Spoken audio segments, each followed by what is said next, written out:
you can manifest whatever you desire. And I want you to enjoy the process. Why do we manifest in the first place? Why do we decide that there is something we want to experience in our life with the least amount of work possible, mind you? Because we would enjoy it. We have a desire to feel pleasure experiencing something in particular.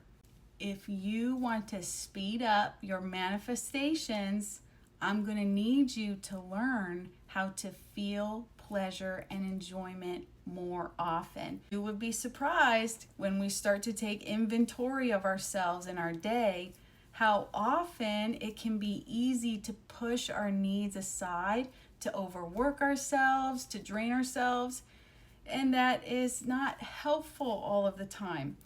With manifestation, this is a feminine creative energy, meaning it is the ability to create something from the void. The void here, if we think of it as our mind, we're going into our mind space, into deep meditation, creating what we desire with our focused consciousness, and then watching it come to us in our lives. That doesn't mean you have to go out and work harder for it. Take inspired action. If you have an intuition to go be somewhere at a certain time for whatever reason, go do it. And it could be something totally unrelated to your manifestation. In fact, I feel like that's how it happens most of the time. There have been times where my intuition told me to go take a nap or go to this park and hang out by the trees. All of it is leading us up to receiving our manifestation. Enjoyment of life is super important. And I love manifestation because it helps us learn how to enjoy life. It's actually not as much about the end goal, the end object or person or desire. It is learning how to enjoy the process and feel pleasure in this process of creation.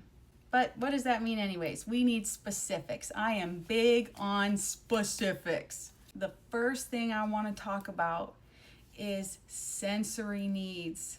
Making sure that your body has its sensory needs met on a daily basis. This is going to speed up your manifestations.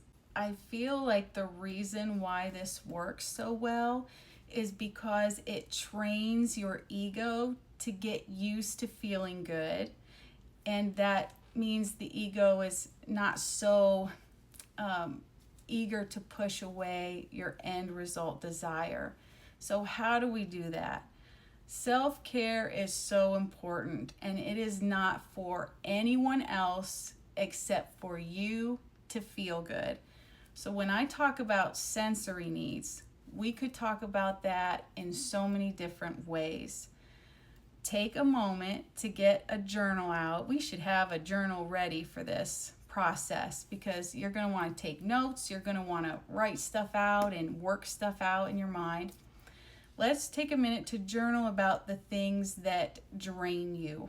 What is it? Is it going to the grocery store and being surrounded by too many people and too much noise and people leaving their carts in the aisle, and that's freaking annoying? Is it your job? Is it the laundry that's piled up? Maybe your house might feel a little cluttered. Really get real with yourself and make a list of what drains your energy. Is it certain people? And then I want you to go into problem solving mode. And for as many of those things on your list as you can, I want you to problem solve and think of a way to make that situation a little bit more pleasant for your physical body, for your sensory input. If it's the grocery store, can you afford to have your groceries delivered so you don't have to deal with that on a Saturday or a Sunday? If you have to go to the grocery store, can you put headphones on and play music so you're not so drained by the people around you? If it's other people you interact with, have you practiced saying, no, I can't meet up, or no, I'm not available? to protect your energy a little bit more. If your job is draining, is there anything you can do to treat yourself to make the process of going to your job more comfortable and pleasing to your physical body?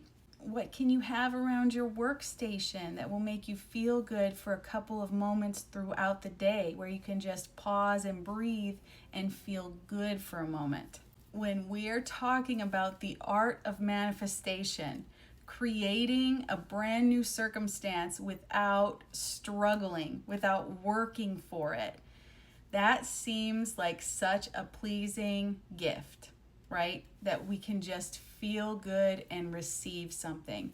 So start training now. Start training your mind to receive by taking care of your body and taking time to feel good a little bit every day if you can. If that's too overwhelming at first, set aside one day a week where you can take a couple of hours or an hour if you are a tired, busy working mom. I know it can feel hard to do that, but please do yourself the service of creating a sacred time frame for you that no one can disturb.